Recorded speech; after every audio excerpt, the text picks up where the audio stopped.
Good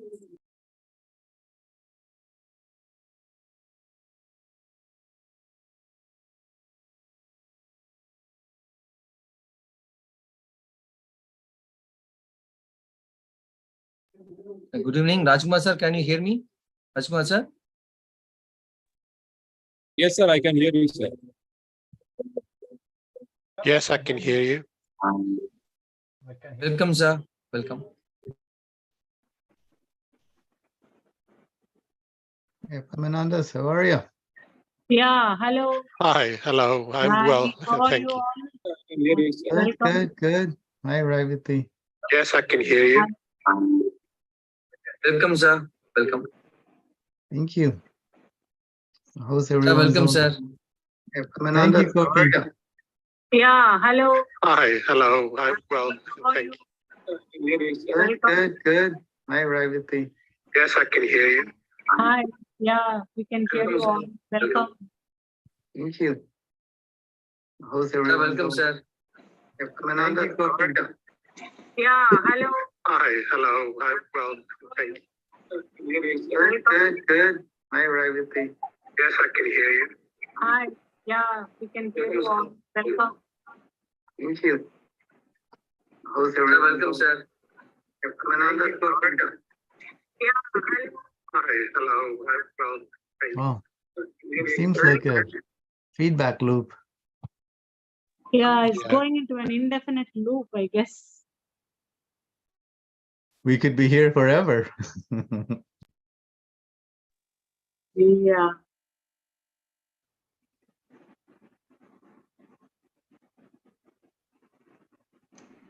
We'll start in 2 minutes, ma'am. We'll start in 2 minutes. Yeah, ma'am. 2 minutes. okay, okay. Fine, fine. Yes, ma'am. 2 minutes. Yes, please.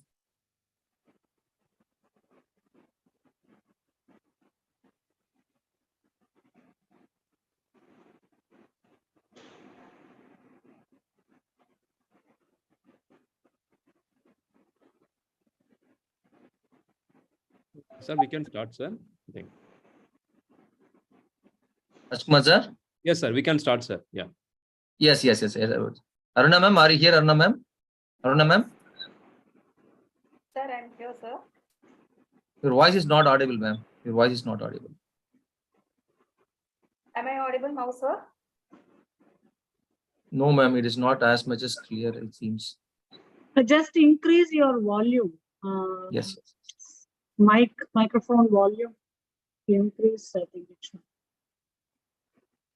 Am I audible now, sir? Ma'am? Yeah, Yes, sounds good. Sounds good. yeah. Please Okay, go. okay. Thank you. A very warm evening to one and all present here. I am Dr. Reshmi from the Department of Computer Intelligence. Takes immense pleasure in welcoming everyone for online conclave meeting on the use of AI and semantic technologies in the healthcare domain. A leader is the one who knows the way, goes the way, and shows the way. In line with this, we have our School of Computing chairman, Dr. Revati Venkatraman, who shows the way. I humbly request our chairman to give welcome address. Yeah, thank you, Reshmi. First of all, good evening to all people in India and good morning to the people on the other side of the world.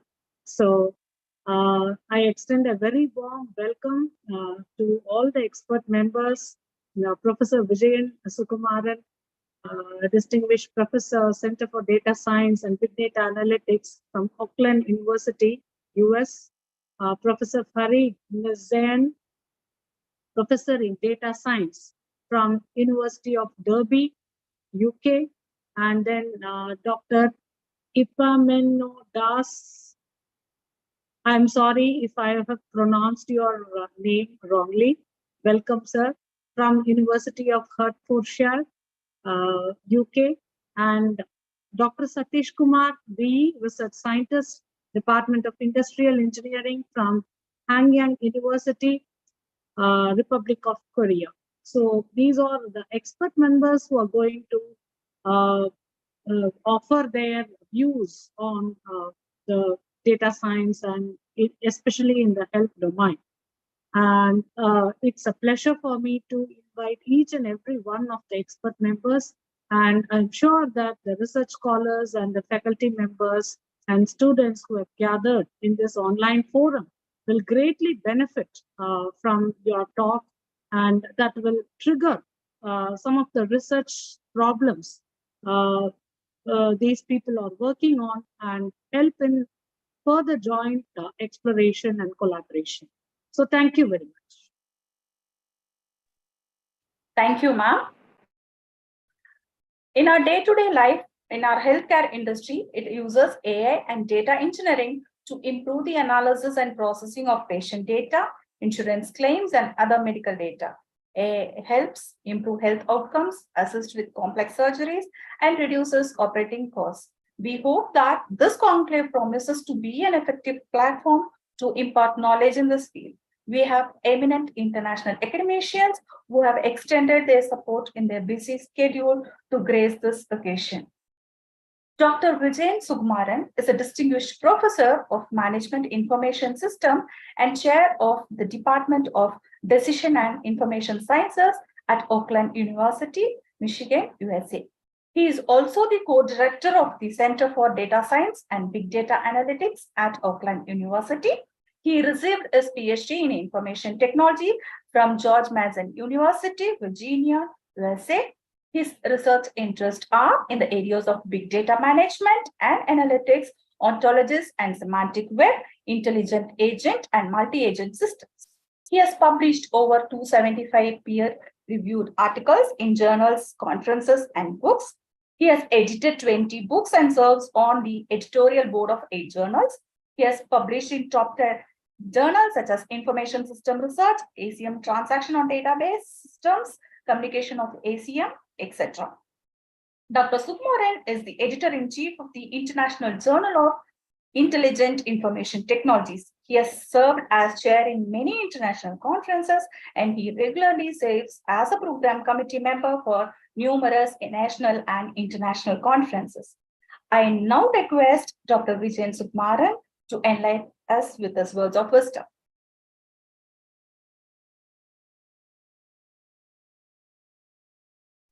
We cannot hear you, sir. Well, it'll help Yeah. if I unmute myself. So it never gets old, does it? So thank you, Rashmi, for a kind introduction. So I'm very excited to be participating in the event organized by SRM. It's always my second home, as you know. Whenever I come, I visit SRM and hang out. So it's a lot of fun. So I'm happy to talk to research scholars, faculty, and students from SRM. And we have a couple of my dear friends, FM Anandas and Farid, who are also well-established researchers, and they will be presenting their areas of work as well. So I'm going to kind of set the stage and provide a broad overview of some basics. Let me share my screen.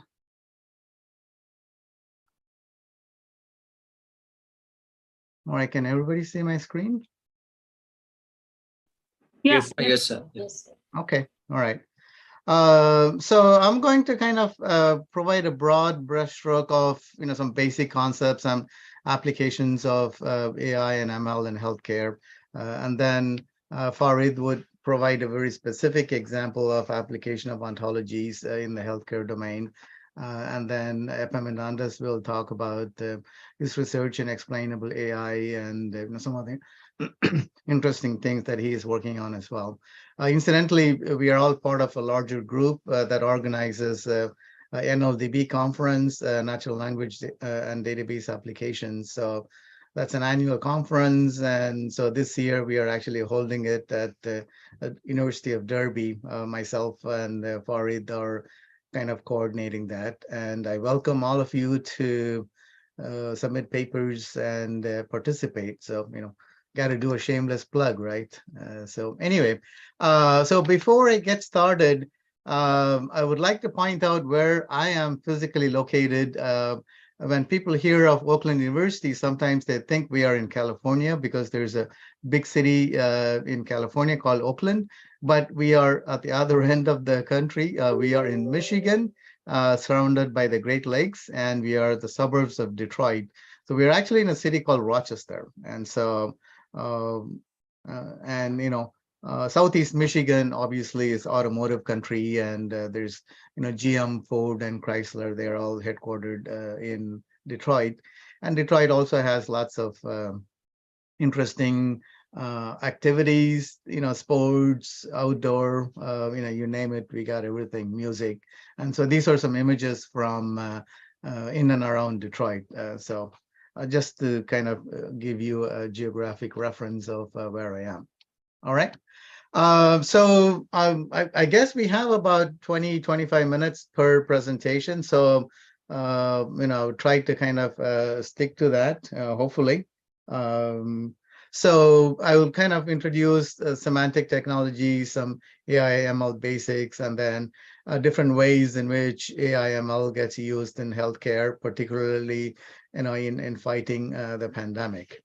Okay, so let's start with semantic technologies. So what exactly is semantic technology? So we have worked with a lot of data, and so database technology is well mature, and so there's always data integrity problems and data integration problems, and so understanding data by machines actually is not that easy. And so the underlying goal of semantic technology is to help machines understand data, right? And so how can we encode meaning along with the data when we share data so that applications can interpret the data and do some reasoning or what have you, right? And so there are lots of frameworks or technologies that people use to represent meaning of data and then share it so that applications can interpret the data that's being shared, right? And so we have technologies like RDF, Resource Description Framework, OWL, Web Ontology Language, and so on and so forth. So the key goal is to formally represent the meaning of data elements that are being used by an application. Okay, and then we can also represent the relationships between the concepts or the things or entities, whatever the data is actually describing, right? And so typically these are referred to as ontologies, right? And so if you think of semantic technology, the backbone of semantic web, for example, is this notion of ontology, where we represent concepts, the relationships, different categories of things, and then we can build applications that can use ontologies to carry out their tasks. So, if you think of, regular web, it's human-centric, but, we want machines to be also use information automatically, right? And so in semantic web, ontologies are the main staple, if you will. Okay, and so there are different kinds of ontologies, and people have done a lot of research in building ontologies. How do you ensure that the ontologies are correct, consistent, and then ontologies evolve over time as well? So, if, a quick search on ontologies on the web, would give you a lot of information, because people have been working on ontologies for a long time.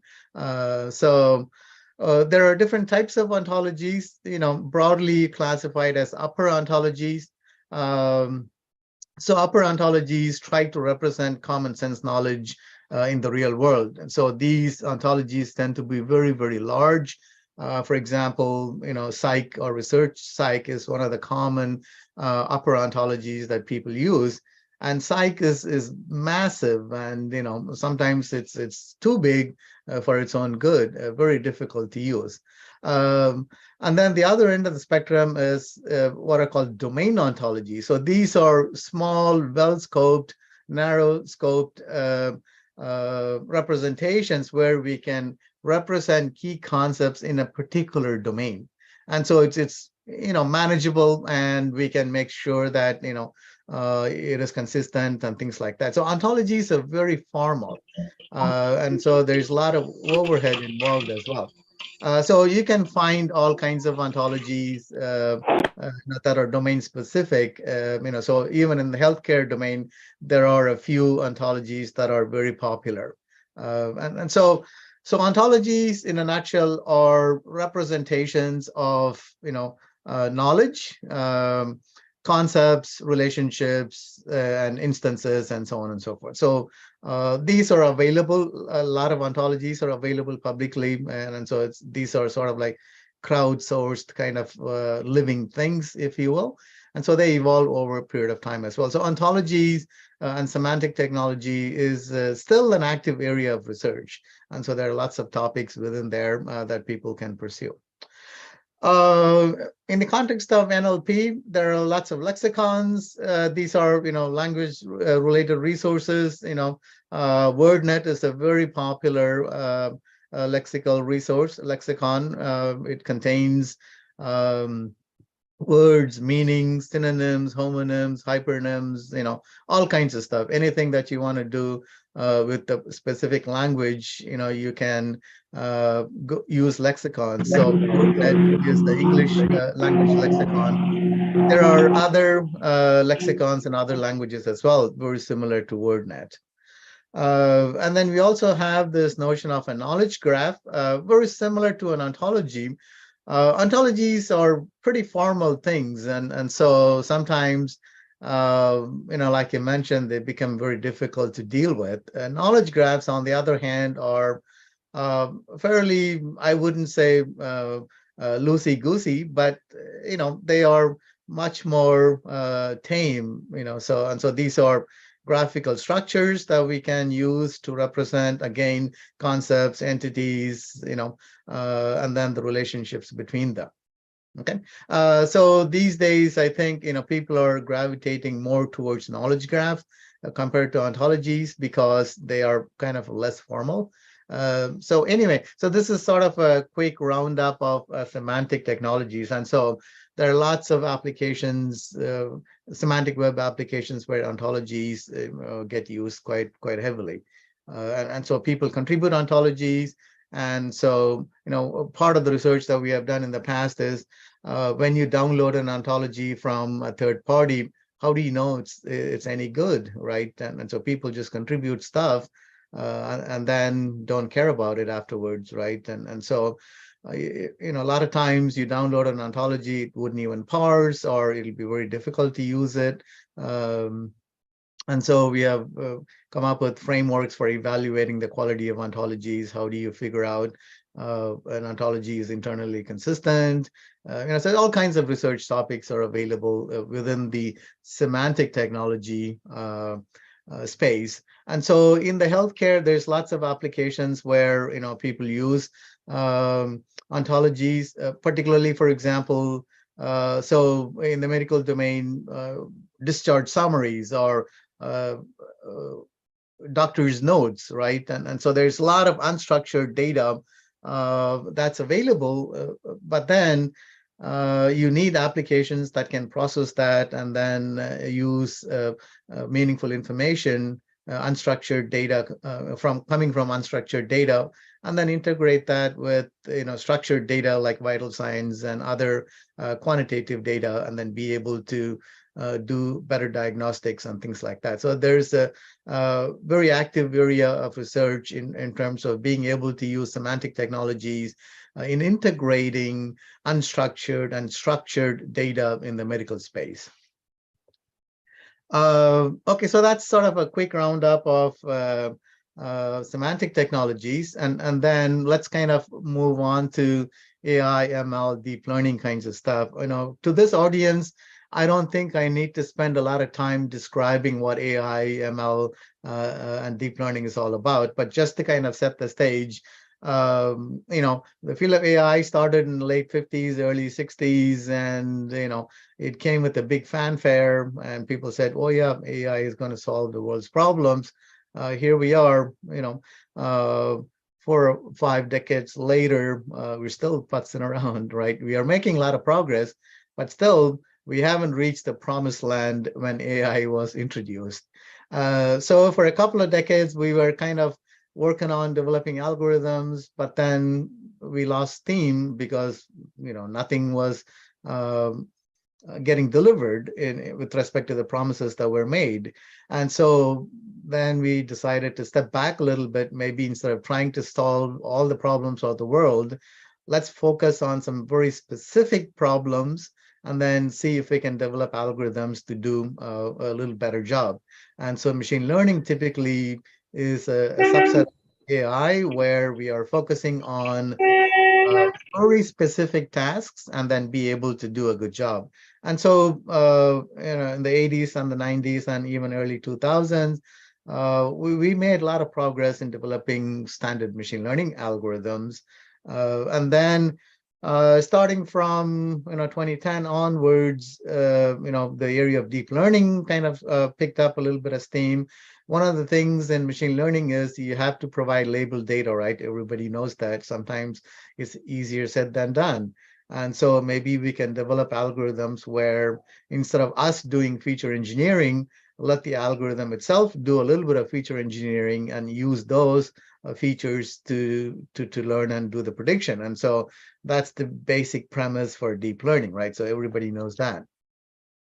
So, when people think of AI, we sometimes envision very narrow focus, right? So these are computer scientists or data scientists working on algorithms and things like that, right? But in essence, this is truly interdisciplinary as well, right? And so it's not CS people or engineering people or data science people don't have a monopoly on AI.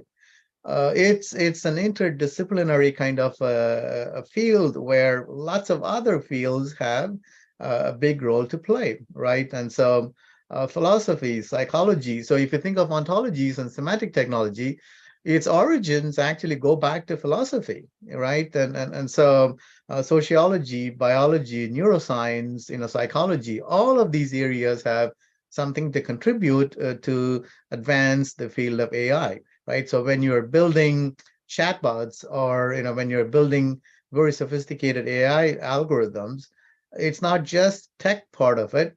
Eventually, people have to use it, right? So how do you design AI applications that takes into account the psychology of the end users, for example, right? And so there are lots of fields that have very strong contributions that could move forward the whole AI revolution, if you will. AI adoption is also increasing, as you can tell. I am in automotive country, and so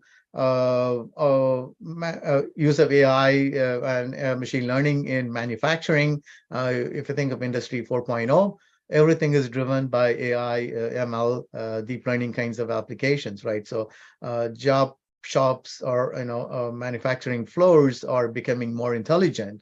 The robots are getting more intelligent, and so you're starting to see AI component getting embedded in all aspects of our life. So industries, other social kinds of applications, and so on and so forth, right? So automotive, energy resources, healthcare. So financial sector, obviously, right? Transportation, logistics, more and more AI-based applications are getting infused in different technologies. And so the point that's evident is AI, ML, kind of applications are here to stay, and so there is greater rate of adoption of these technologies. So the question is why? Like I said, the AI field started in the 50s and the 60s. Why are we jumping up and down now? The last few years, right?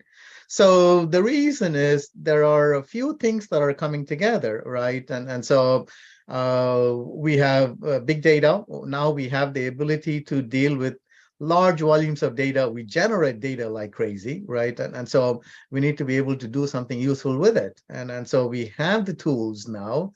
We have the storage capacity to be able to deal with petabytes of data real easy, right? So that's one component. The other component is the computing power capabilities is also increasing exponentially. And so we have, parallel processing, high-end computing environments, in-memory processing. And so we can chunk through, petabytes of zettabytes of data real quickly in near real time. And so that's sort of the second component. And the third component is our algorithms are getting better as well. And so a combination of these three stools, legs of the stools, is pushing this technology revolution, so to speak. Okay, the next few slides, I'm just going to mention them. I'm not going to spend too much time because probably it's not news. So when you think of machine learning, there are different types of algorithms that we can come up with: supervised, unsupervised, semi-supervised, reinforcement learning, and all kinds of stuff, right? And so I'm just going to kind of skip through some of this stuff. Like I mentioned, deep learning is where we need to get away from feature engineering business, because we don't even know. If it's a quantitative data, yes, we know what are my independent variables, what are my dependent variables, and I can, come up with some sort of a supervised model. But, there are a lot of places where that's not possible. If the data is unstructured, or if you don't know what the domain is all about, then it gets a little tricky, right? And so in deep learning, the basic goal is we move away from feature engineering, let the algorithms determine the interesting features and then use them to train and predict. Okay, so lots of applications of deep learning: image analysis, video analysis, text analysis. So these are all applications that we are seeing in our day-to-day life these days, right? And so lots of interesting applications. Within deep learning, there are sort of major architectures that people talk about: our standard feed-forward networks, convolutional neural networks, RNNs, autoencoders, right? So CNN, RNN are sort of the bedrock of deep learning applications. Cognitive computing sort of pulls everything together, and being able to then build or design systems that can now come close to what human beings are capable of, right? So we have sort of come full circle, if you will. So at least we are able to make some dent in terms of the initial promises that were made a long time ago when AI field got started, right? So we're getting there slowly but surely. Okay, and so NLP is another area where people have worked on for the last 40-50 years, right? And so now we are starting to see some useful applications based on NLP. Okay, so let's quickly then kind of look at some of the places where are we doing on time. In healthcare, so obviously lots of mobile applications and standard applications are being developed to improve clinical decision making, to minimize errors and help in surgery and so on and so forth, right? And so use of AI in the medical space is also exploding. And so even the devices are becoming more intelligent. So hospitals are building smart beds, so it can monitor the movement of patients that are lying on them. They collect a lot of data. And then if there's something abnormal, they send an alert to nurse practitioners or the physicians, right? And so every thermometers are becoming intelligent, so every medical device is becoming more intelligent, right? And so use of AI ML would only increase as we move forward. So here's a laundry list of AI in healthcare examples, diagnosis, right? Disease diagnosis, a big area where AI ML can contribute. Early diagnosis of blood disease or certain types of chronic diseases, for example. Customer service chatbots, nowadays it doesn't matter, any website that you go to, a chatbot pops up, hey, how are you doing? Well, how can I help you, right? And so they're okay, some of them do a better job than others, but that's another big area of research, building conversational systems, right? Question answering systems, chatbots, very active area of research. Virtual health assistants, in rural areas, in telemedicine, these assistants are quite useful because, people may not have access to medical experts. And so these virtual assistants can be of tremendous help, right? Treatment of rare diseases, targeted treatment, automation of redundant tasks in healthcare, a lot of paperwork, insurance, filing insurance claims, processing insurance claims, pretty massive undertaking for healthcare organizations. And so a lot of these things could be automated, so AI, ML can play a very big role there. Management of medical records, that's another big area. In the US, for example, all hospitals are supposed to use, EMRs. In theory, it sounds good, but there's all kinds of problems, using EMRs, electronic medical records, and so we can use some of these technologies there to manage medical records. Catching errors, reduction of the dosage errors, interaction of medicines, and so there in the pharma industry, AI ML is pretty big as well. Robot assisted surgery, automated image diagnosis. So this is a very big area, where we've made a lot of progress. Looking at CAT scan images and then being able to pick out malignant cells, for example. Some of these algorithms actually do better than humans. Fraud detection. So obviously, this is one of the very old domain where people used AI, ML kind of tools and techniques, not only in the medical domain, even in financial domain as well, right? So fraud detection, customer churns, those are some of the very, very initial applications of AI, ML technologies. Clinical trial participation, managing clinical trials. So, AI gets used in that context as well. Development of new medicines. Drug development is a pretty arduous task. And so a lot of AI, ML models get used there.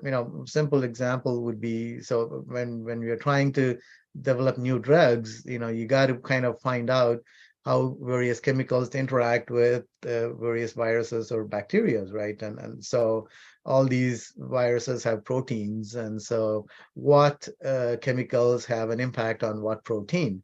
So there's a very massive database, and there's very vast medical literature. And so how do you figure out what chemicals have interactions with what protein? So there's protein chemical interaction, protein interaction. So all of these things have to be sifted through. And so in any drug development, the first stage is to figuring out what chemicals are potential starting points that we can work with, so that we can figure out the compounds that need to be used in developing the drug. And so there's a lot of these exploratory kind of stuff that happens, using AI, ML technologies. Improved healthcare access, I mentioned earlier, telemedicine type of applications, Anyway, so I have lots of slides getting into the details of it. Maybe in the interest of time, I'm going to skip over some of them. Like I mentioned, medical diagnosis is a big area where AI, ML gets used. And then cancer treatment, obviously, is very big. We're still trying to make progress. People have developed sort of, tools. Path AI is one that's getting a lot of attention. Can you, sir? Yeah. Yes, you can conclude now, sir. You can join in the discussion in the end of the session. I'm sorry. In the end of the session. Okay. Yeah. All right. Yes, So please conclude. so let me kind of skim through some of these. And so I have, a slide per area. So let me kind of just point to some specific things. So yeah, so robot assisted surgery is really quite important these days. So in terms of precision, humans, there's only so much we can do, and so robot assisted surgery is more precise. You can view the human body in 3D and in higher resolution, and so you can be much more precise in surgery, especially when it comes to neurosurgery, right? You don't want to accidentally, cut some parts that you're not supposed to, right? And so you can imagine neurosurgeons have to be very skillful, and so robot assisted surgery is quite helpful. Okay. Fraud detection, improved healthcare access. So pros and cons, obviously, right? So it's not all hunky-dory. Stuff does happen. And so the advantages are, improved efficiency, better healthcare for patients, better diagnosis, and so on and so forth. But on the other side, there's also some dangers as well, right? One of the big things is who's liable when something goes wrong, right? And so the liability part is still being worked on. And so US is, for example, is trying to pass laws, sort of governing all of these things. So this is sort of like the Wild West, So we explore lots of different things. Oh yeah, this is good, this is helpful. But then there's also a dark side to it. So the dark side of AI, is also equally important. Explainable AI, which FM and others would talk about, is also another very current area of interest. One of the problems is, when you use these AI, ML tools and technologies, it's a black box, right? So they're very good at prediction, but you don't know how it got to that prediction. And so you need to be able to understand how we predicted certain outcomes, and so we need to be able to explain it to end users. So there are laws that require that, and so explainable AI is a very active area of research. A dark side of AI, there's misuse of technologies all the time, right? Profiling, and then introducing bias. These days, at least in the US, DEI, diversity, equity, and inclusion is a big thing. And so all of these algorithms propagate the bias that is built into the algorithm itself on the data that's being used to train them. And so there's a social aspect to all of this as well. And so all of those areas are very active areas of research as well. Okay. All right. And so I have another set of slides that gets into dealing with the role of AI ML in dealing with the pandemic. I think in the interest of time, I would stop here. I will just get to the last slide so that I can prop up my email address if anybody is interested. So you can reach out to me at any time if you have any questions. So I will finish my presentation. Thank you, Professor. Reshmi, ma'am. Yes, sir. I've sent you a message. Yes, sir. Yes, sir. Yes, sir. Thank you, Professor, for pointing out the area of research in the field of AI using in our healthcare. Our next resource person is Dr. Epimenides. He is affiliated with the School of Physics, Engineering, and Computer Science in the University of Hertfordshire, UK. He has investigated human-oriented, explainable, and interpretable AI/ML, such as natural language, conversational dialogue-based systems, and knowledge discovery from source code mining as a contribution to responsible and trustworthy AI. He has spent many years in investigating ways to elevate the task of interpreting, explaining, and understandably communicating computational artifacts, example, algorithms, data, knowledge, with a variety of users types and personas. Most noticeable stations of this explorative journey has been the design and implementation of a metadata-driven visual query language and human-computer interactive automation and parser predicting user query intention and language and model for adaptive anthologies. His research culminated in prototypes being applicable to a variety of disciplines and real-world projects such as retrieval of scientific and statistical databases for ozone hole research over the Arctic, natural language-based querying and processing as well. And Epidamus did also apply web and text mining techniques for competitive business intelligence within the context of Innovate UK funded initiative. I request Dr. Epidamus to enlighten us. Yeah, hi, hello. Thank you, and very welcome. I'm sorry, a very warm thank you for inviting me to give a presentation about explainable and interpretable machine learning. I hope you can hear me well. So, okay, thank you. So I think it fits very well with where Professor Sugumaran left us with some thoughts about what's going to happen when something goes wrong.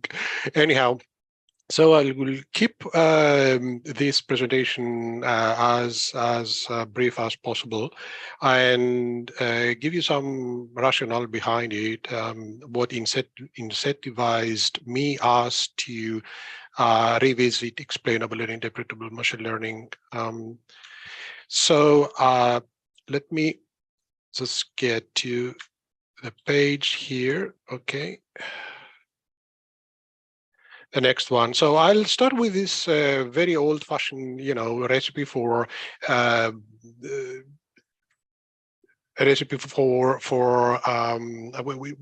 one recipe I received, from my grandma, at least, as far as I remember. So when you catch a cold, what is the recipe? To cure your cold. And there was five possible, actions you can take. Take one dose of the cold cure, eat sensibly, get lots of rest, drink plenty of water. Just simply wait 7 to 10 days and it will just pass by. And now you are, of course, scratching your hand if you try, to establish a relationship or explain, what is now the most important variable that actually played a role to considerable role to cure the cold. So you may be surprised to see or reach, to the conclusion that, as cited here by Judea Pearl in the book, of Why, twice. So the data, you will find out that the data can tell you that the people who took a medicine recovered faster than those who did not take it, but they cannot tell you why. And it goes on by saying, for instance, maybe those who took the medicine did so because they could simply afford it and would have recovered just as fast without it.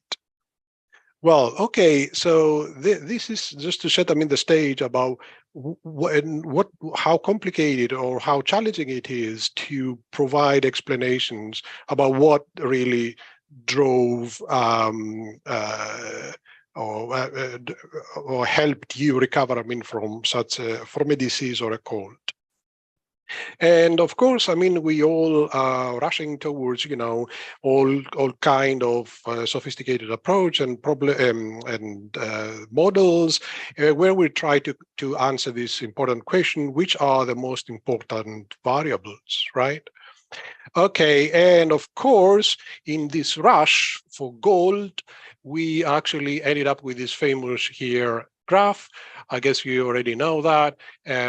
So you try to come up with a model which is highly accurate. However, you do sacrifice interpretability for this. So what makes actually what is so difficult or challenging to say something about the variable attribution, so which variables actually are more important, and why this question is so challenging is highlighted by a small example I'm using, for my lectures. Sorry, it's not in the context of a health domain, but it's very close and very similar. I hope you can get your head around this. But to cut the long story short, here you have, a very simple linear regression model, and you try, to predict the miles per gallon, right? Okay, so I downloaded the data in an Excel file, and you run many different models, and you try to come up, with some measurements regarding accuracy. So this is a very typical approach. I guess, I don't have to repeat all these things, within this, for the context, of this audience. So the more accurate the model, the better you think you're doing, okay? And then you may come up, with some sort of linear regression model. It's this famous kind of thing where you have the Y variable. Here you have the A and the B as parameters, and and here it is your input. So the independent and dependent variables, of course, intercept and the slope, A and B's, right? So this is very, very simple.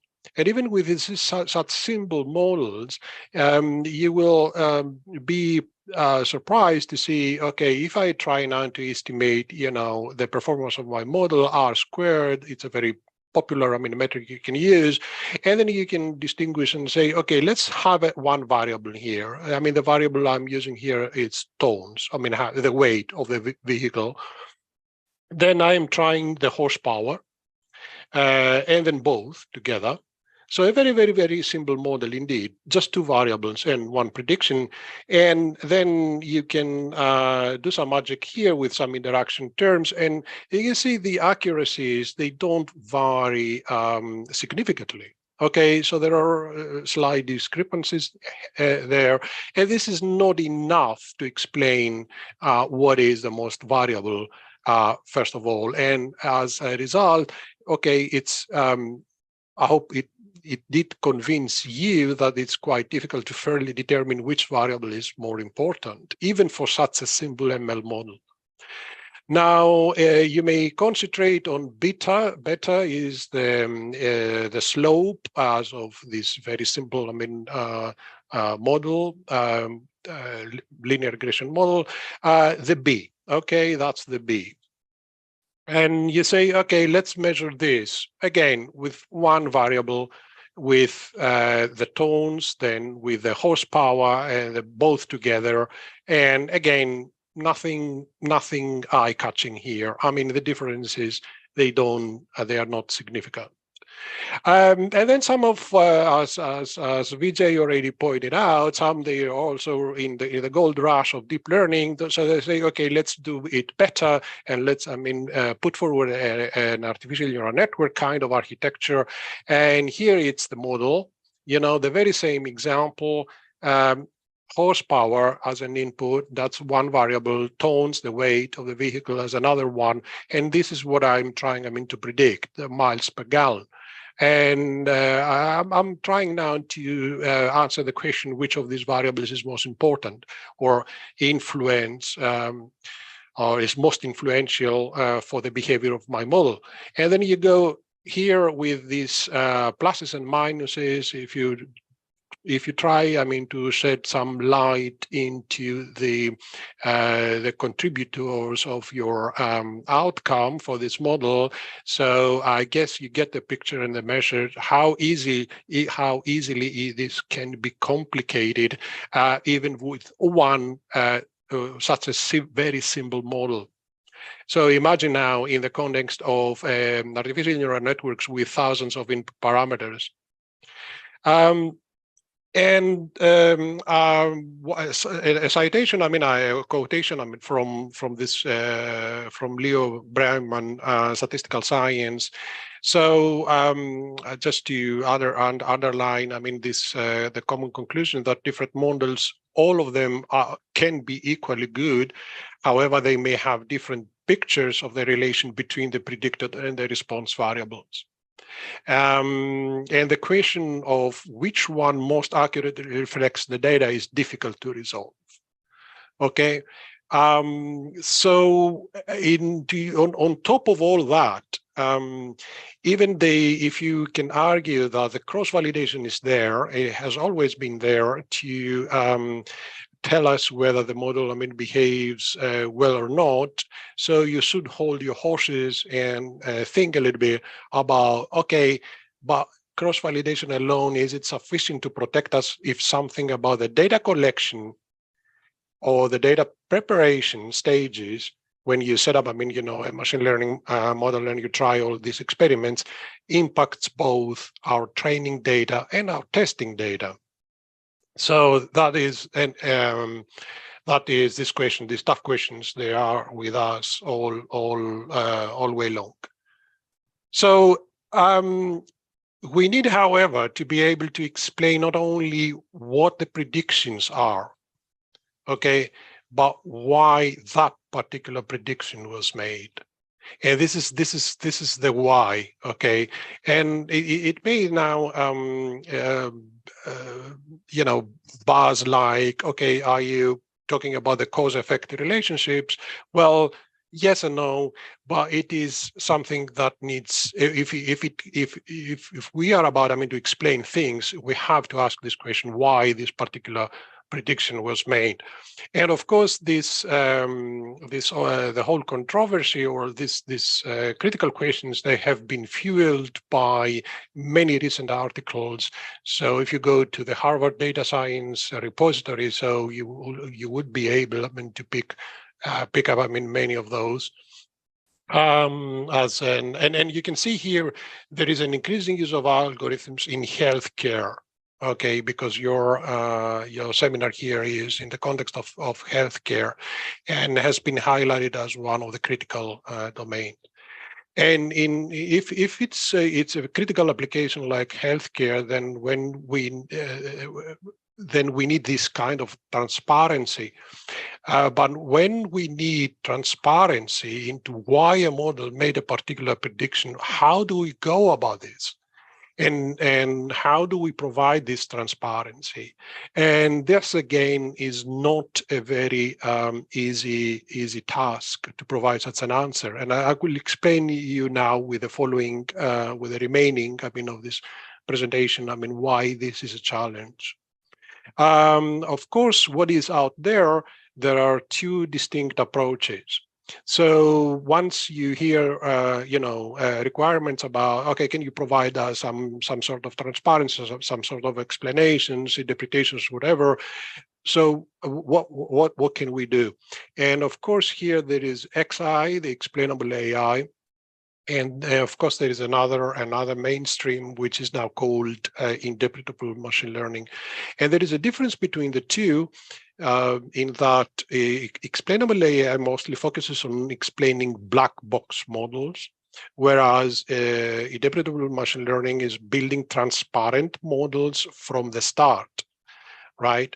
So before you even embark on a very specific algorithmic approach for your machine learning application, then you need to get your head around these things and start thinking, okay, should I really use deep learning? Well, but no matter what is the two common approaches or streams, mainstream research, explainable AI, or interpretable machine learning, three common issues always behind. So is the model transparent? This is the question we try to answer, or we have to try to answer. Is the reason for the prediction transparent? The second one. And what is at high stakes? Is it at high stakes? So how much effort shall we put forward towards explanations and interpretations of these things. And I guess, I mean, we will all share the view that in the healthcare domain, many things are at high stakes, okay? It is considered as a high stakes application domain. So, but when the model, again, you may be asking now the question, I mean, when is the model actually a black box model, sorry. It doesn't necessarily have to be a highly sophisticated model like the ones, I mean, from like convolutional networks or the so-called, I mean, deep learning models.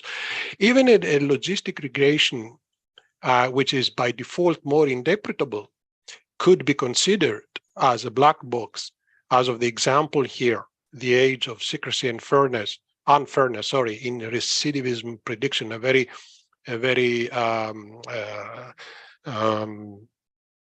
well, intriguing, I would say, approach and application regarding, you know, the predictions being made for people released from prison, and to which extent they may commit another crime within the first 2 years after being released from prison.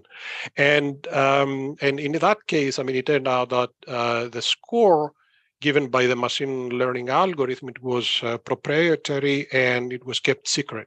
So even in this context, so the context of AI ethics, you know, with a very simple, by the nature of it, interpretable machine learning model, still you can come up with a kind of a black box model.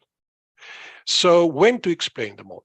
Okay, we have, I mean, the complex models here. We have, even if it's not a complex model, if we have, I mean, a large number of inputs, so we may urgently need, I mean, an explanation. And if there is anything behind it which is proprietary. Okay. So XI, I'm just speeding up a little bit here, just to catch up, I mean, with the time. So it's simply defined if you are struggling, I mean, to put a, yes, I will. So the set of techniques, I mean, to explain the model's predictions, and when it is now an existing model that is not easily explained, okay, or perform additional, but if that's the case, then you actually you need to perform additional analysis to explain the model. And this is all about, you know, you add another layer on top of it, another layer of analysis. And this is actually classified as a post hoc explanation. Okay, so this is all about XI, and XI can be classified, I mean, the two main algorithmic approaches here is local and global explanations. So local, they try to provide explanations regarding a specific individual prediction, whereas global explanations, they're all about the behavior of the model as such. So here there are a couple of, algorithmic approaches, for global explanations, for local explanations. I think you can easily pick them up in the literature.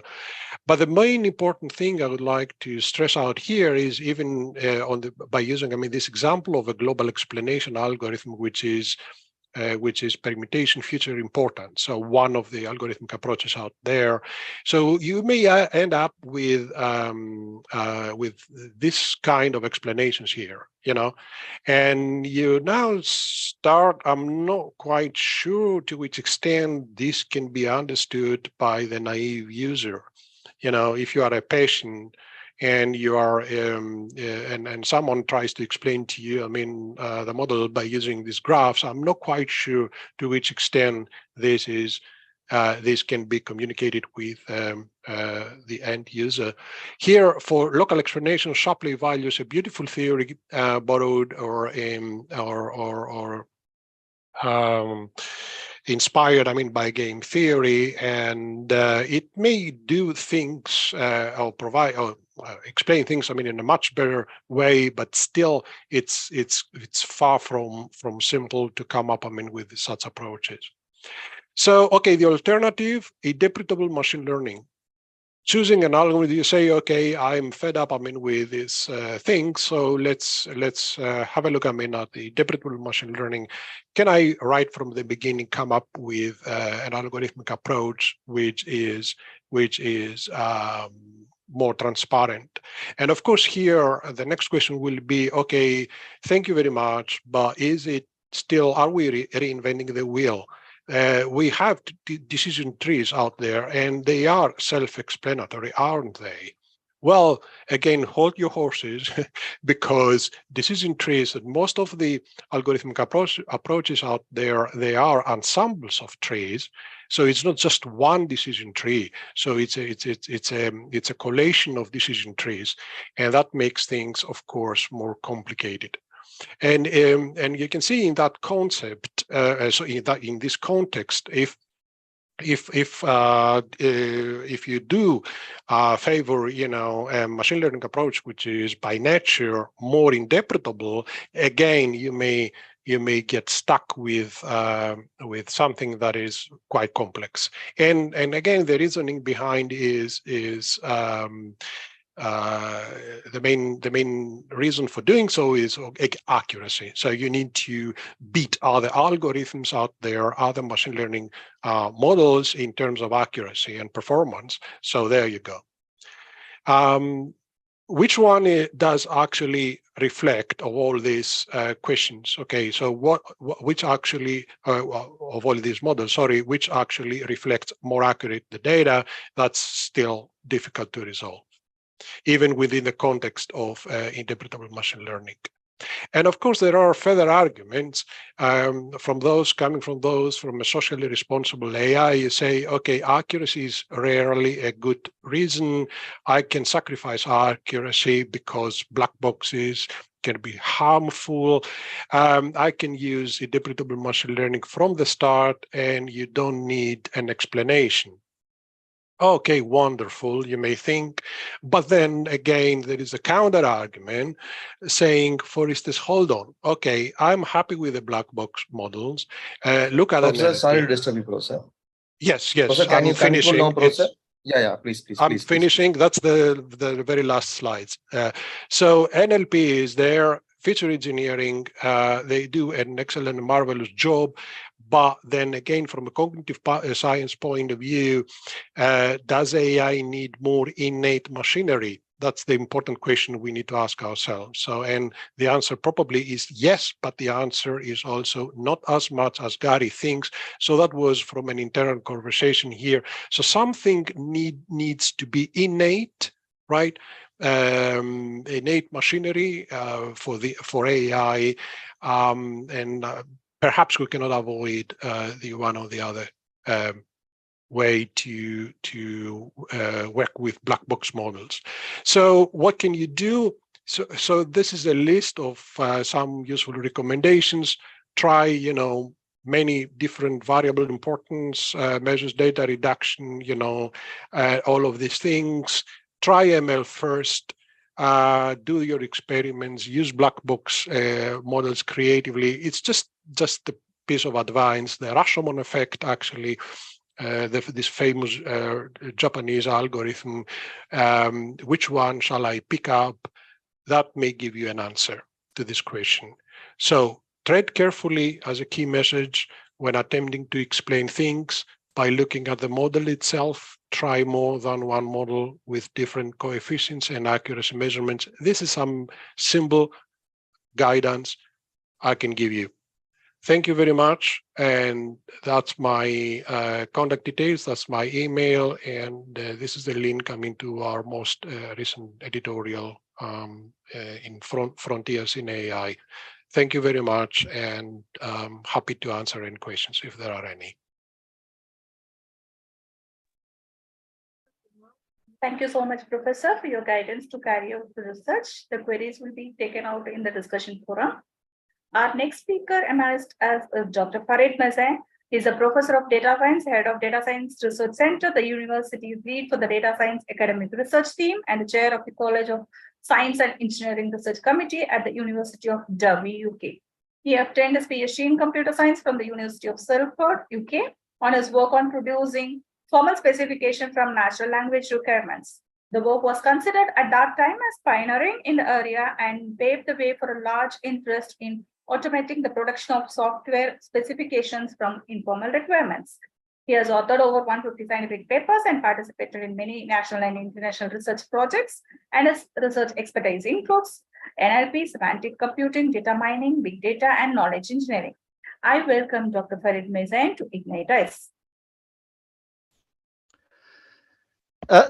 Thank you very much for your kind presentation, and thank you for the invitation. And it's nice to see some familiar faces here, some friendly faces. And hello, Vijay. So I assume it's quite cold on your side. It's snowing here today in Manchester. Right. The tables are turned, my friend. They have, yeah. So great. I'm trying to share my presentation, so please just let me know if you can see it. I'm more a Teams user than okay, entire screen. Okay.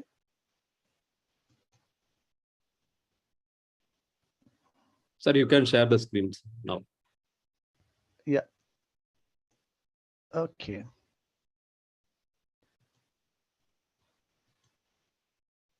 Right. Can you see it? Yeah. Great. Right. So what I'm going to present is an application. So this is something that we try to do with the radiology department. So prior to being at the University of Derby, I worked for over 20 years at the University of Salford. So this is exactly where that research has taken place.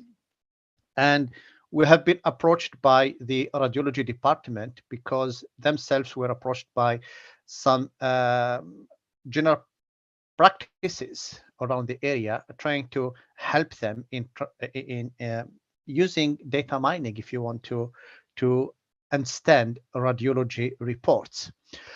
So the application was real, I would say, and we had real customers that we needed to provide solution to their problem. We also wanted, as data scientists, to have access to this information and try later on to use it to extract knowledge or understand things that may not be that obvious. So the title of my talk is therefore the ultrasound report standardization using rhetorical structure theory and domain ontology. So I think in my case, my email is in this first slide, and therefore if anyone wants to get in touch, so please do. So we're trying to explain the problem. This is not a new problems, to be honest with you. So it has been around for quite a long time. So trying quickly to say what has been done in the past and then what we're trying to do differently. So therefore, it's going to be the aim and the objectives of our research, how we approach the problem, and then how we used ontologies and then rhetorical structure theory, which is a linguistic theory, and then how we have implemented the system and how we have validated our work. I don't know if India is using the same system as the UK when it comes to the health system. Here in the UK, we have some specialist doctors that we call general practitioners. So they are specialists, but they know a little bit of everything. So if you have a problem, this is where you go first. And then if they think that you need some kind of radiology, MRI or X-ray, then they will send you to a hospital. And when you go to a hospital, then the technician is going to do the MRI or whatever radiology you need. And then someone will look at it and will write a report. So the person who is going to write a report is going to be a specialist in radiology, but he or she is not going to be the person who has looked at the radiology and is not going to be the person who is going to treat you. So that report is therefore very important. So that report is going to be sent back to your GP, and then you go back to your GP again, and they will tell you if there is anything wrong with you, and then probably you go back to the hospital for further treatments. So that report links quite few stakeholders and few people there, and therefore it's becoming a very important document within the life cycle of a patient's and a doctor's cycle, I would say. So they involve more than one people. They are written in a style that is not really that formal, and the content differ from one person to another. They use different terminologies, and sometimes you get reports that are not of high value. They are very difficult to interpret, and all these problems do impact patient management and decision making. And it also deter people from sharing those, I would say, reports among different teams. And also, we know that 80% of malpractices, lawsuits against radiologists, were caused by miscommunication and misinterpretation of these radiology reports. So what we wanted to do was to ask this question: why do you have to keep writing things that way and there is no formalization? Can we just go ahead and standardize the reporting and get it in the same way as many other medical documents were produced? So there are a lot of benefits, as you would expect, if you can structure this report. And we are going to have some kind of consistent terminology. We will improve the accuracy of the report. We will increase the accessibility of data for the research, particularly for us data scientists. And then we can have high reproducibility of the reports. Later on, we find out also that when you are teaching students, such reports are going to be important in their training. So then we looked around and find out that, yeah, some people have looked at this in the past, and they have produced things like what you can see on the screen here. So they contain a lot of checkboxes, radio buttons, and many fields, and so on. And what we find out is none of these reports were really properly used, because you cannot just look at the screen when you are conducting a particular test or MRI, and then one hand trying to click on those boxes or tick those boxes and so on. And what they did find is that it was too rigid, and then stopped radiologists from including additional information or submitting blank fields, because it looks like you have to answer all those questions that are on that report. And its implementation was really time consuming, and the most important problem we were told is that it interfered during image interpretation process. Therefore, it has not been used in many instances. So what we're trying to do here is, okay, we know what the problem is now. So it's important to have a standardized kind of report. We want to move away from what has been produced in the past, but we also understand that some doctors and some radiologists will continue to produce the reports the way they do for many years, and they're going to be reluctant or refuse to use the standard one. So the question is, there is going to be a proportion of doctors who will be happy to use the structured one. This is particularly, we noticed, young doctors, but we also understand that many with probably a quite good experience will refuse to do that and will continue to write or use free text to write their reports. So we're trying to see whether it was possible to allow or still allow those people to write in free text, but we can write a system that will understand that text and automatically translate it into the structured form that we have produced. So that's what we're trying to do. So the first phase was to understand the problems that are faced by radiologists and referring clinicians in writing and interpreting various ultrasound reports. And for this, we have been given about 100 anonymized clinical abdominal ultrasound reports, and they were obtained from the Directorate of Radiology at the University of Salford, and reports mostly written in free form and contain grammatical errors, missing punctuation, and obvious spelling mistakes. And then we have to design the initial medical ultrasound reporting system, and this is how it was, or this is what the architecture of the system was. So we create either a system or we upload it from existing one. And if it is uploading, then we are going to choose a file and upload it. Otherwise, we are going to create it. So both are going to end up somewhere here. It's a free-form report page. So you are going to write whatever you want. We have your patient database. But if it is a structured report that you choose, then again, it's much easier and you always, again, connect to that.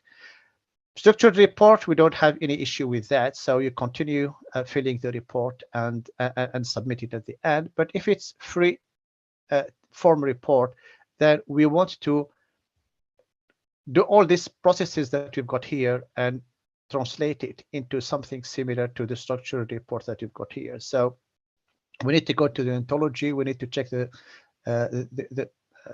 terminology that has been used. And then we try to translate the text that we've obtained here into a structured one. And through this, we look at the radiologists to tell us whether they're happy with the content of the report or they're happy with the way our system has translated the free text into the structured form.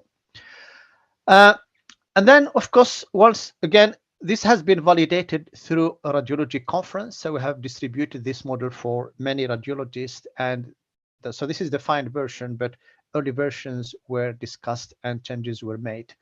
And then the second phase was then to look and develop an ontology. So just like Vijay has mentioned it at the beginning, working with ontologies is really not as simple as it looks like. So there are so many ontologies out there. And some are very large, very complex. Some are very simple, very specialized in some domains. And we have an application that requires very specific terminology. So we have the choice of creating a new one. And we thought that, no, that's not possible with the time frame that we had. And also, we don't want to overcrowd the field that contains already so many ontologies. So we're trying to reuse some existing ontologies and then try to build one that is specific to the work that we are trying to do. So we have reviewed 3 selected existing biomedical ontologies: the foundational model of anatomy, or FMA, SNOMED City, or systematized nomenclature of medicine clinical terms, and RADLEX, which is the radiology lexicon. And the selection of these 3 were mainly based on the coverage, the language that they have used, for example, the OWL, and the acceptance and popularity among the biomedical community. So we looked at them, and they were too large to be manipulated or processed. And as I have said, it was not an option to develop a new one. So we thought that let's go and reuse reuse existing ones. And we have used the ontology recommendation system, and which is the bioportal, and we have looked at extracted the terms that we have in our reports, submitted them to the bioportals, and then this portal was supposed to recommend ontologies that has the highest coverage of the terms that you are using. So there is a coverage, there is acceptance, there is details and specifications, and we have also provided a formula that will calculate what is the best ontology for supporting the terminology that is being used in those reports. And then the output is going to be the top 25 ontologies, top rank 25 ontologies, and you can choose from those. So bioportal recommended, okay, I'm not going to go into the details. So we needed to do more work on that for this process to be accepted by the bioportal. But at the end, it recommended 3 ontologies. So we did not thought about the first one, to be honest with you, at all, when we were trying to do this manually or ourselves. So we have the NCIT ontology, which is the National Cancer Institute thesaurus, was top ranked. And then we've got the SNOMED one that we thought of at the beginning, and we have the RADLEX also in the 3rd position. So we have used the terminologies that of these 3 ontologies, and then we have produced our ontology. So the whole methodology is explained in details in a paper that has been submitted and published in the International Journal Intelligent Information Technology. Okay, so again, I am not going to get into too much details on how we did this. You can provide the detail, you can see the details in the paper. So this is just some kind of statistics or some percentages on the number of terms or the number of classes and the coverage of those three ontologies in terms of the terminology that we have used or that radiologists use when they are writing their reports. So that's the number of classes that for NCIT, which is 113,000, and which is having a coverage of nearly 87% of the terminology. We have SNOMED, which is again a large one, 316,000, and covers only 83.2%. And the one that we have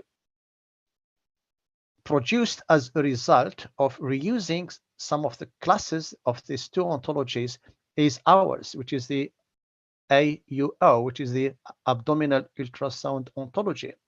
You're going to see that it has only 509 classes, but it has a coverage of 92.6% of all the terminologies that are being used when creating the reports, and a very low of no percentage of no match, which is only 7.4%.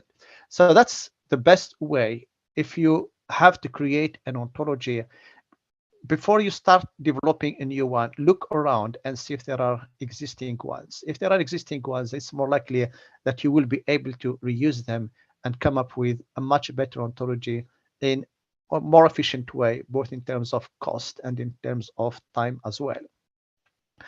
So we were quite happy. Again, we have validated the ontology in terms of term matching and so on. And then we moved now into the next phase, which is how can we now look at the text that is written by doctors and then translate it into a more structured manner. So we looked at quite different linguistic theories or what is happening in natural language processing, and we come out with the rhetorical structure theory that is referred to normally as RST. So RST allows for the classification of a span of texts and a description of relations between these two span of texts. And the classic RST uses discourse markers to segment text and recognize rhetorical relations between texts. And in this research, segmentation and rhetorical relations identification was done using a combination of discourse markers and the ontology that we have developed. There are normally 7 rhetorical structures that are used by RST. So these are the preparation relation, restatement relation, list relation, disjunction, justify, elaboration, and joint relations. So this is just some kind of explanations or how you recognize these relations. So for example, when it's a preparation relation, so it prepares the reader on what they are about to read. You see normally when you find a colon or the symbol in your text. Another one is justification or justify. It allows the readers to accept the nucleus based on justification given by the satellite. So here, when you look at a text, there is always an important part of the text or the heart of the text that we are going to call the nucleus. And then everything else around it is going to be related to the nucleus, could be the subject, could be the verb, and then it would try to explain or provide more information within a discourse. So you can have here, parentheses can do this, commas, the word compatible with, in keeping with, suggestive, of, could be, and so on. These are just some examples of these relationships. So let's assume that you have in a report a sentence that states the following: dilatation of the collecting system of the left kidney. And then you have the hydronephrosis, grade 1. So here, this is what we call justification. So we have, or we use our ontology to annotate some of the text that we have produced. So a dilatation, for example, is a finding. A collecting system is a conceptual entity, and the left kidney is an organ. And here, hydronephrosis is a disorder, and grade 1 is a disease qualifier. So this is what our ontology is telling us. So based on this relation, which is a justified relation in this case, meaning that the information that we have here, which is the, if you want to, the diagnosis, and with the details of the diagnosis, is a justification that is based on the information that we had in the previous sentence. So this part of the text justifies, therefore, the decision that we have taken. And we have looked at many of this kind of text that is produced in the reports, and then we produce relations. So here, for example, we're going to say, if you've got a biospecimen or a finding and an organ or a body part, then you are likely to be dealing with justification relationship here, particularly if you have a disorder on the other end. So this part here on the left side will justify the disorder that you have produced. The second type of relation that we have looked at, so we have looked at all possibilities of the text, is the elaboration. So what we've got here is the gladder contains a single stone. And here what we've got is measuring 7 millimeters. So again, we use our ontology that is telling us that the gallbladder is an organ, contains a single. So this is a general qualifier. Stone is a biospecimen. And in this part, measuring is a property or attribute, and 7 millimeters or millimeter here is a unit of measurement. So this is here an elaboration, and what you can see is the direction of the arrow now is from this part to this, the one on the left side. So it is the fact that we have used this, or this is an elaboration of what we have produced on the left side here. So we looked at it contains a single stone, but we elaborated, we provided more information by providing the measure here in millimeters. So again, looking at this example, a relationship or a relation could be defined as, if you have a unit of measure, then this is probably an elaboration. If you have in the other side a biospecimen or a finding or something positive and an organ. So we did this for a large number of texts, and we have produced a large number of relations. So this is a typical example on how we deal with this. So if you have a text, or this is the report saying that there were multiple tiny calculi in the neck of the gallbladder, and the common bile conduct appeared normal. The pancreas was obscured by gas. No abnormality was seen in relation to the spleen or kidneys. There was no ascites, and the conclusion is that tiny calculi within the neck of the gallbladder. So this is what you have as an input to your system. And then this is what we do. So the first step is we annotate the sample ultrasound report written in free form with classes from the abdominal ultrasound ontology. So you are going to have things like this: ultrasound abdomen, imaging, which is an imaging technique. There were multiple tiny calculi. So this is a biospecimen. So this is annotated in the neck, which is body or region of the gallbladder, which is an organ. The CBD, which is an organ, appeared, which is a characteristic. Normal is a clinical or research assessment answer, and so on. So every single word that appears in the report, and which is also an entity in our ontology, is going to be annotated. And then once we have this, then we need to segment this into the paragraph into sentences. So the sentence one now is just the ultrasound abdomen. There were multiple tiny calculi in the neck of the gallbladder. So it is the annotated one that we are segmenting here. And then we have conclusion, tiny calculi, and so on. And the output of this is going to be this type of relations or the discourse relations. So now we are trying to link all the paragraphs. So TS1 prepares a list, which is TS2 to TS7. Okay, so TS1, it prepares everything else that we have up to TS7.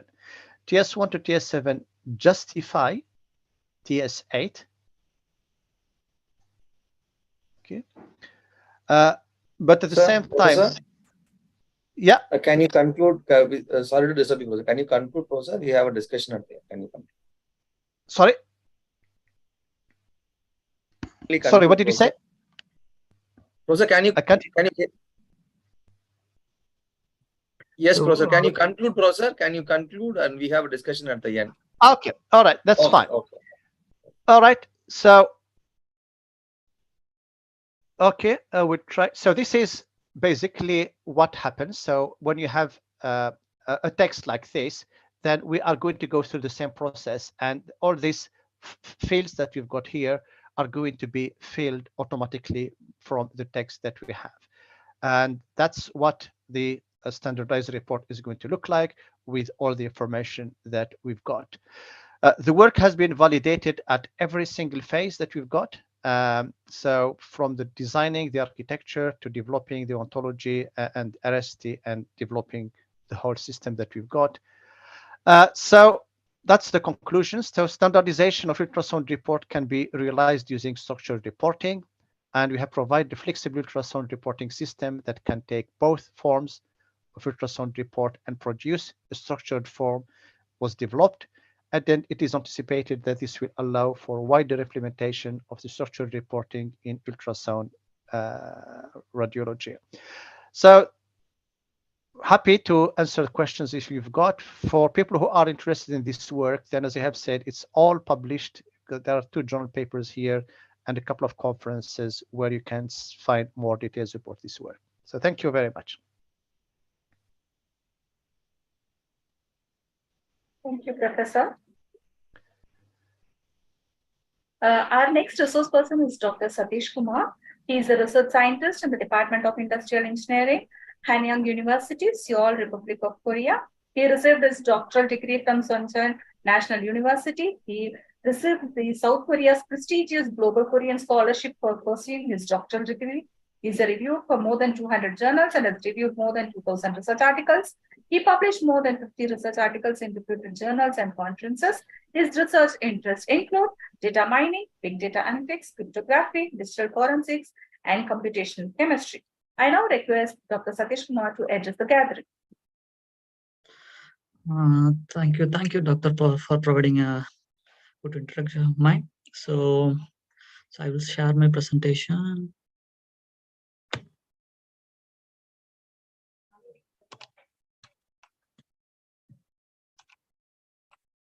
It's okay. So everybody can they see the presentation, right? Okay, Professor. Okay. Yes. So myself, Satish Kumar. So currently I'm working in Hanyang University, South Korea. So I am working on the field called Federated Learning on Healthcare Data. So this is my introduction. So we will jump directly into the content. So I will make this presentation a little bit short because of the time constraint. So these are the things we are going to see today. This is a summary of the content we are going to see today. So this presentation is mainly about the application point of view. So what are the application developed using AI? So because when you consider this pandemic, so before the pandemic, although the AI-based systems are present, its prevalence in real time is a little bit moderate. But after this pandemic, during this pandemic period, the AI-based it created an urge to employ AI-based systems in everything. So that too in healthcare, it created a vast need to employ this AI-based system. So these are some 7 real-time applications where the AI-based systems are most prevalent, and it accelerated the speed and efficiency of this 7 technologies. So moreover, and we are going to see about the companies, the market competitors who are working on this AI-based systems in healthcare. So there are a lot of scientific papers published. Actually, before the AI, before this pandemic, the number of publication related to AI in healthcare is a little bit moderate. But during this pandemic, the healthcare individuals, other than the healthcare individuals, all the domains are working towards this, providing some possible support for this COVID maintenance and preservance. So these are the things here. So the tech incumbents like NVIDIA and Alibaba have used AI to detect COVID-induced symptoms in CT scans.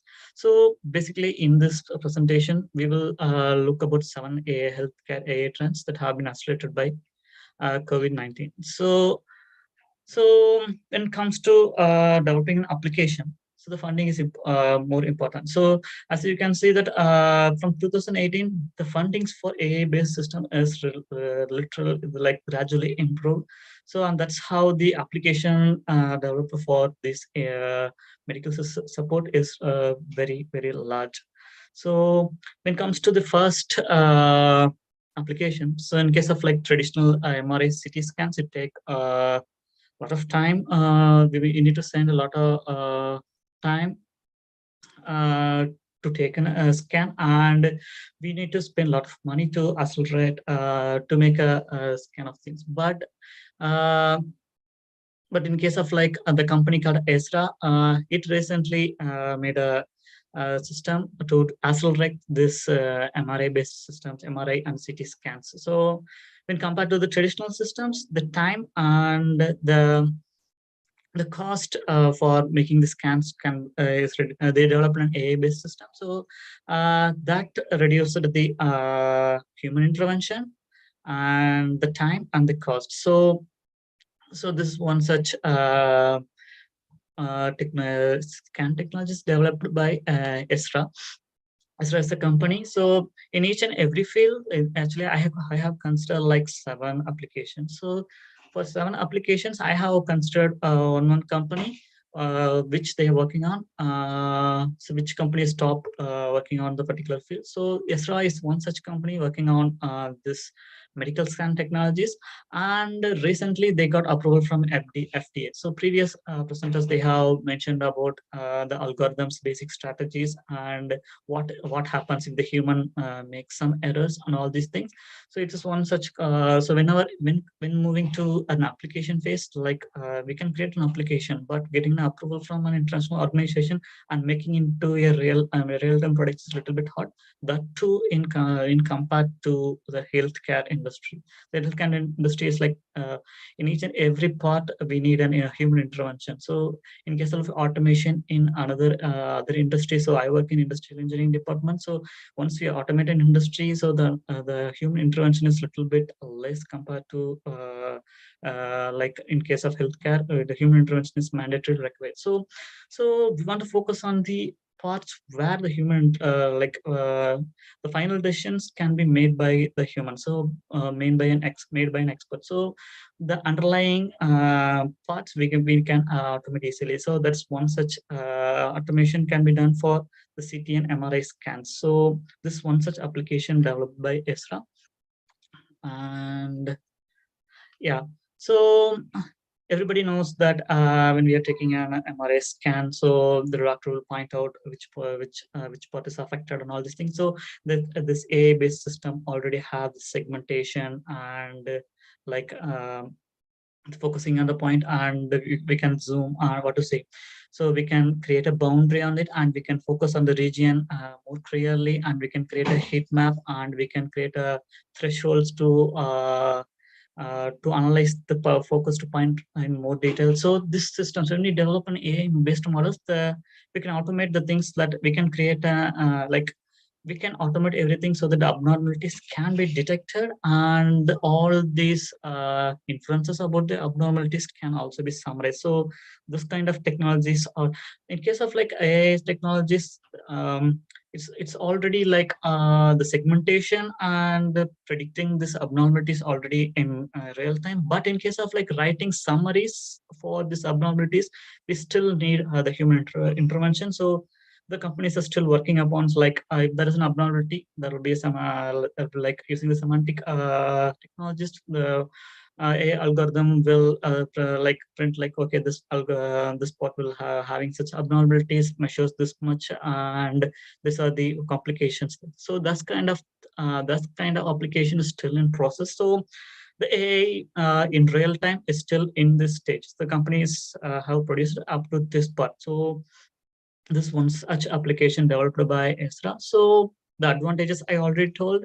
So making use of like AI-based scanning systems, it reduces the cost. So in case of US, the original cost of like MRIs directly is about $2,000 to $2,500. So if the Esra made it really low, the lowered the cost, and it is made available for like $575.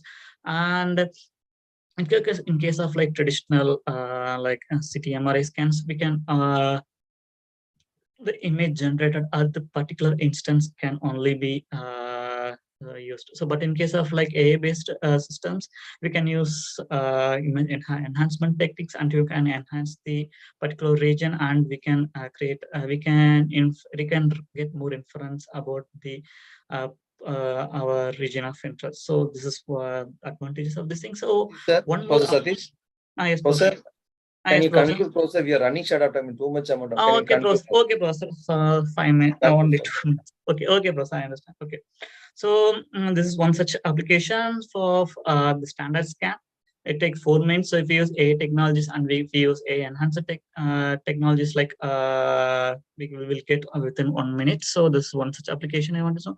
The second one is like instant blood and AI-based home rapid testing. So this is like in case of like in Korea, we will be given a kit and we want to take a sample using the kit, and we want to scan it using the mobile phone, and we want to update to the servers. That's what the instant blood that's what instant blood test also done. So we can take a sample and we can analyze using our mobile. So this is one such application. So that is the company which is working on it is called Sellex.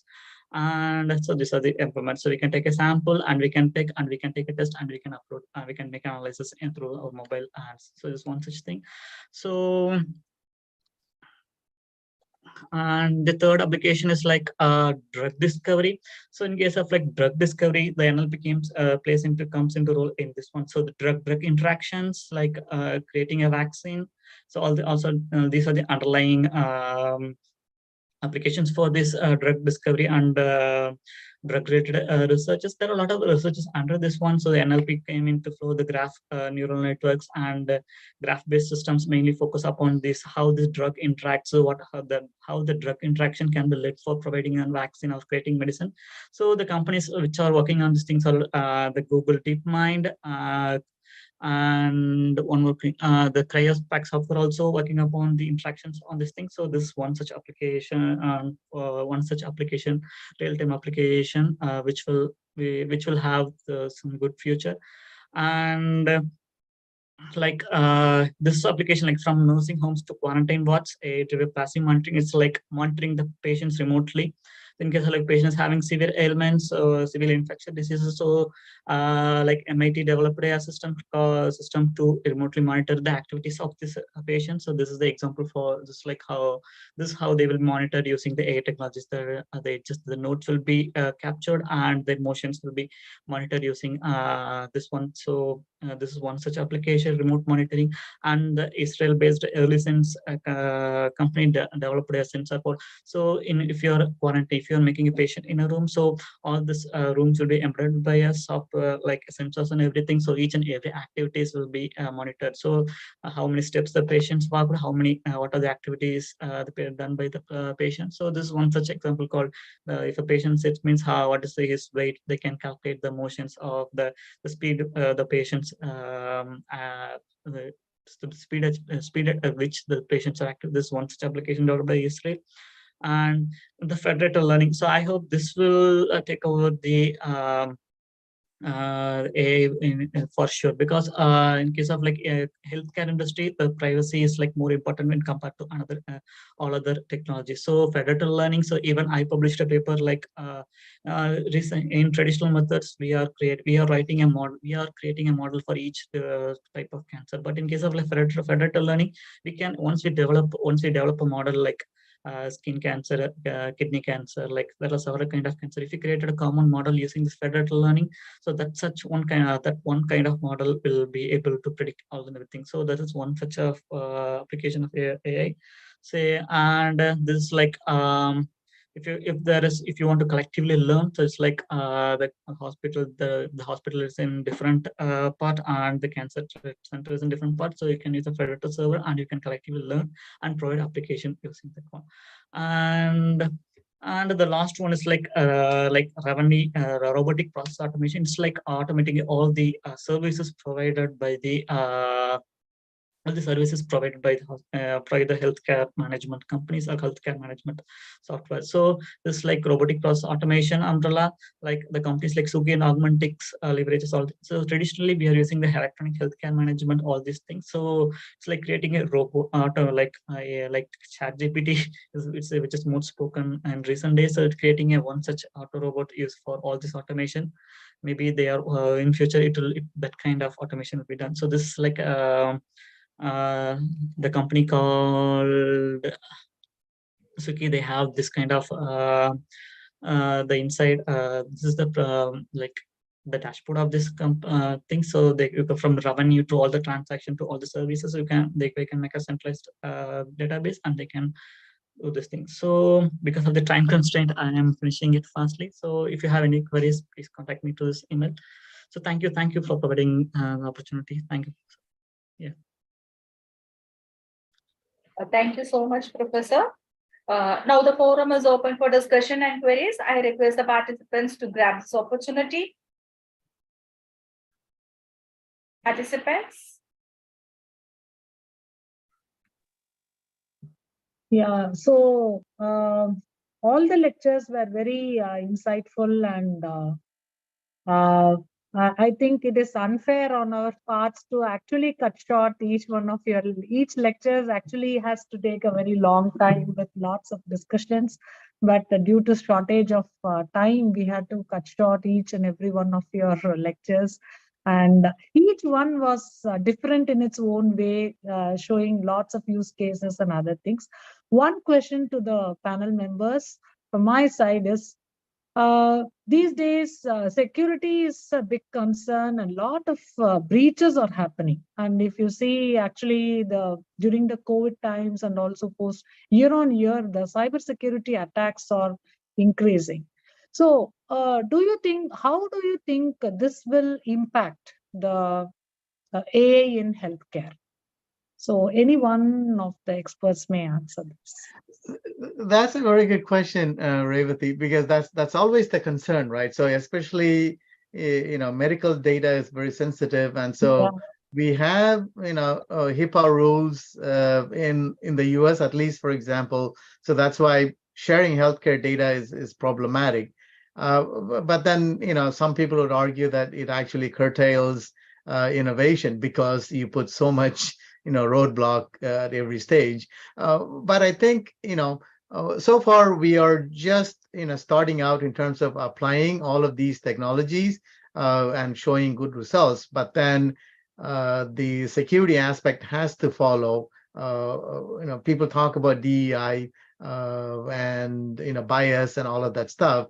Along with that equation, the security also has to be a concern, right? So whatever systems that we develop, the ones that are put in production, has to meet strict security standards as well.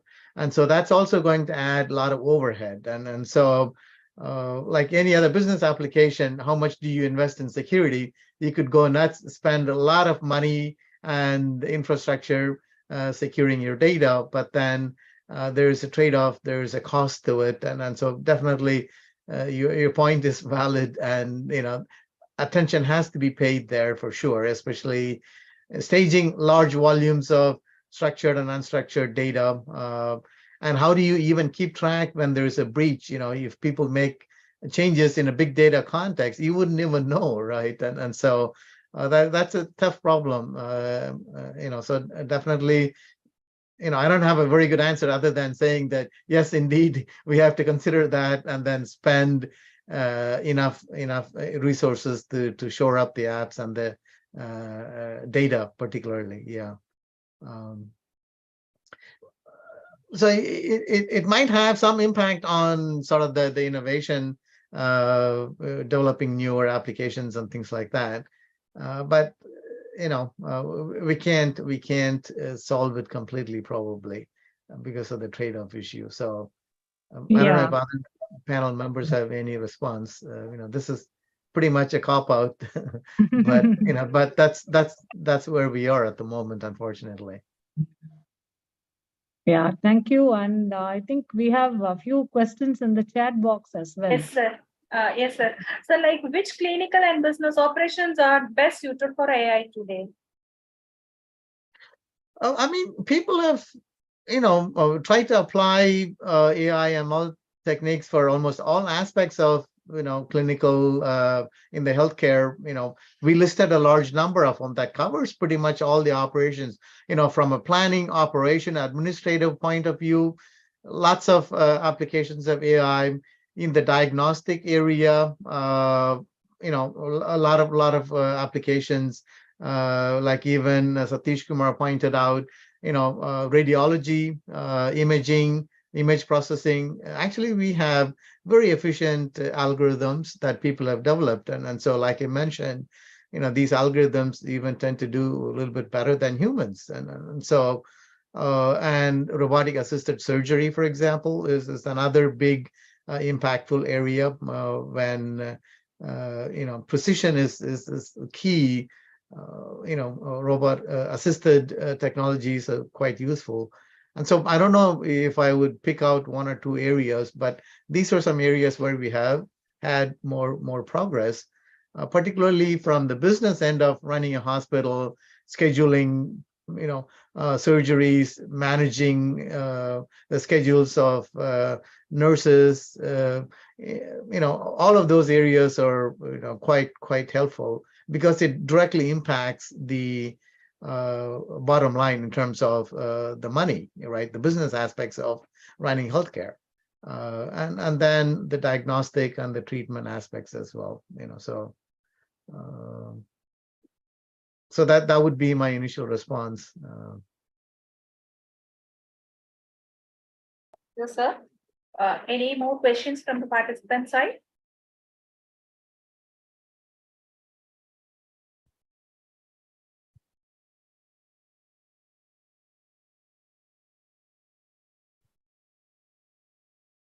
Sir, one more question. What are the best practices for AI in healthcare? Best practices for AI in healthcare.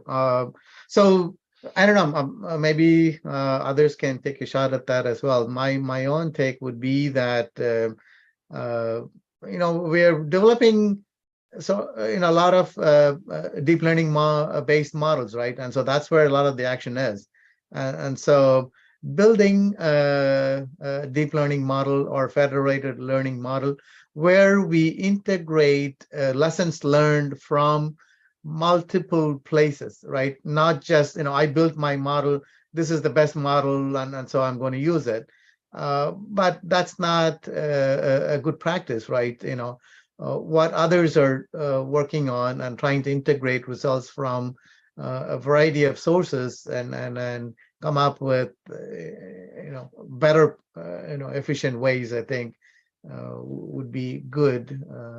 Not relying on a single model, basically. Yeah. Yeah, Dr. Farid, would you like to respond for this? Yeah, I think thank you, Vijay, for this. I'm just going to add a few points. I think health is, or at least when it comes to patients' information, the patient's records, is very sensitive kind of area. And what I did not say in my presentation is, once we have finished that that work, and then we're trying to see if we can use it as a diagnosis tool we realized that we couldn't because it's not linked to the electronic patient's records where you need more information if you want to take such decisions. So we need to find a way, in my view, where we can have a mechanism that will allow us to access patient's information in much secure manner without putting that patient information into, I would say, the hands of people that should not. So a lot of work in terms of securing that type of information for a better research, in my view, is the way forward in this area. There are areas where, like medical image processing, where this is not an issue. You can always anonymize, let's say, the patient's details, and you work on the images, and then you learn from the images without having to know anything about the patient. But in many other areas of health, you really need to have that link with the socioeconomic kind of data and probably the background of the patients if we want to provide any useful insight into these intelligent systems. And like Epaminondas has said, there is also the issue of some doctors are reluctant to use the systems if you cannot explain to them why such a decision is taken. So we are conducting currently a piece of research where we're trying to show to the practitioners the results that AI can provide and on whether they are happy to take the risk of using those results, knowing that we cannot explain it to them. And of course, if we can do both, that will be better. But at the moment, we are struggling a little bit on that side.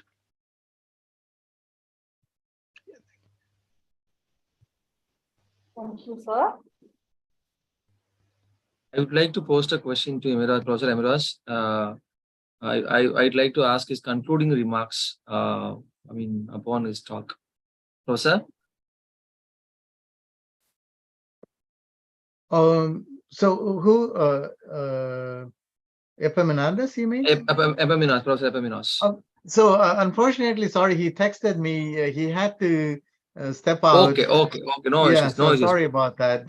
He asked me if I can answer any of his questions. Okay. Sorry about that. But No I issues, guess, no. if I were to put some words in his mouth, I think, explainable AI, transparent machine learning models are really important because the laws and regulations and compliance would require that eventually. So right now, everything, people are trying different solutions, and some of them work, some of them don't. But then the whole issue of liability, being able to explain the decisions to your patients or your stakeholders is the key. And so building explainable, transparent models right from the get-go, as opposed to an afterthought, should be the focus. And so that's where a lot of interest is in these days, in terms of building very sophisticated applications, but still be able to provide certain level of explainability as we go through the applications. Yeah. Okay, Professor. Professor Satish? Professor Satish Kumar? Yes, Professor, I'm here. Yes, Professor. Do you still think that the funding is, still be the same, that we receive the funding as like in 2020 and 2021 and 2022 towards this COVID-19, and prevention and, direction? Do you really think that still the same level of funding is sustaining even in 2023 too? I think the funding will be increased in 2023, I guess, because the development of AI-based system, it's like in the recent years compared to 2021, the funding for 2022 is very high. So I really hope that for 2023, the investment on AI-based systems is really high, because when you see the system called recently, it is getting hits like the system called ChatGPT. So the Microsoft even invested like 10 billion inside that. So if the ChatGPT is like expanding their wings for healthcare means, so obviously it will also require more funding. I think, in my opinion, I think that the funding will be in upcoming years, the funding will be like, it will be like double, I guess. Okay. Let us, well, because the future is like most Yes, of Professor. these Yes, things are Professor. Thank dependent you, on AI. Professor. Thank you. Thank you. Thank you, Professor. Thank you. Reshmi, ma'am, if there are no questions, let us conclude that. Yes, Let us sir. call. Yes, ma'am. You can call the next. Thank you, professors. A special thanks to all the international professors who have accepted our invitation and have spent their valuable time and have solved many doubts from the participants. And thank you so much, professors. I'd like to thank our management, Chancellor, Register Sir, Dean CET, our Chair Ma'am and HOD Ma'am for their fullest support to conduct an event like this. So which enhances the research part also. So thank you, ma'am, for your support and cooperation and your encouragement. I thank all the faculty members and research scholars for making time in your busy schedule to join us here. Thank you, professors. Thank you, everyone. Thank you so much. Thanks for joining. Thank you. Thanks, everyone. Thanks, Farid and Epaminondas for Thank you for participation. Satish Thank as you well. all. Thank you, Professor. So thank like you I for the said, invitation. Thank you. yeah, so this is fun. Maybe we ought to do more of this. And, like I Yeah, said, definitely. SRM is my second academic home. So, anything Great. to do for SRM, we'll be, happy to participate, not just us talking, we can listen as well. So we Yeah. can, bring others into the conversation. And I mean, this is the kind of stuff for academics, Yeah. that makes it fun. You get to know, for example, Satish Kumar. I used to spend, 3 years at Sogong University in Seoul. So, there's a bit of a connection there. So maybe we can talk offline and get connected. Yeah. So, And thank you. we would be happy to invite you all to our campus anytime. So please step in to India. And to Yeah, Chennai. actually, since you mentioned it, I've been talking with Annie about bringing Yeah. NLDB to SRM. So, we are, Farid, myself, Epaminondas, there's a core group of people that Yeah. conduct NLDB conference, and we would love to bring NLDB to SRM in the next few years. And so, Yeah, we'll be happy to host every one of you here. yeah. So wonderful, Thank you. wonderful. Thanks, Yes. everyone. Enjoy the rest of the evening. Thank you, And Professor. I guess Thank we you, will get Professor. on with our Thank day. you. Yeah. Thank you. Thank you. Bye. Bye-bye. Bye. Bye. Bye. Bye. Thank you, professors. Thank you, sir. Thank you, Professor. Thank you, sir. Thanks. Thank you.